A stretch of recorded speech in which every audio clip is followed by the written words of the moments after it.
ఎలాంటి భరోసా వంశీ గారు కల్పించారు? జగన్ గారు దాదాపు 40 నిమిషాల పైగా వంశీ గారితో మాట్లాడారు. లీగల్గా అంతా మేము చూసుకుంటాము, నువ్వేం భయపడక్కర్లేదు అన్నారు. వంశీ కూడా చాలా స్ట్రాంగ్గా ఉన్నారు. అంటే కొంచెం హెల్త్ సంబంధించి కానీ ఫుడ్ విషయంలో కొంత ఆయన ఇబ్బంది పడుతున్నారు.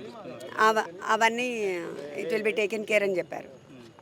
ఇంకేం కావాలి చెప్పండి. కేస్ స్టడీ మొత్తం చెప్పేశారు, జగన్ గారు అంతా చెప్పారు.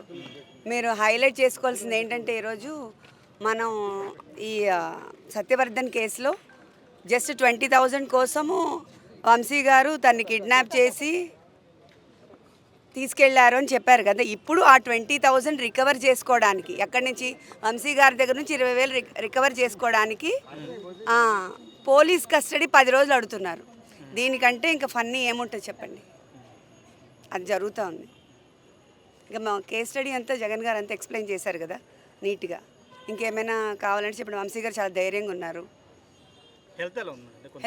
వెన్నుపోసకు సంబంధించి అంటే ఆరోగ్య సమస్యలు ఉన్నాయని చెప్పారు కదా. ఉన్నాయి. ఇప్పుడు వీళ్ళు ప్రొవైడ్ చేయాలి, వీళ్ళు ప్రొవైడ్ చేస్తారు. మనము జ్యుడిషియల్గా రిక్వెస్ట్ పెట్టాము. They have to give. బెయిల్కి సంబంధించినటువంటి విషయాలు ఎప్పుడు అంటే బెయిల్కి మనం రిక్వెస్ట్ పెట్టాము. అదేంటి లాయర్ గారు చెప్తారు, మీరు చెప్పండి. లేదండి బెయిల్ ఈరోజు యాక్చువల్గా ఎమ్యూనిటీస్ కోసం బెయిల్ పిటిషన్ కోసం ఉంది. నోటీస్ ఇవ్వాలి. నోటీస్ ఇచ్చిన తర్వాత ఇప్పుడు ఈ కస్టడీ పిటిషన్ కూడా ఉంది. ఇవన్నీ కలిపి ఉంటారు. అది it will take little time. ఒక 3-4 డేస్ పడుతుంది ఇదంతా.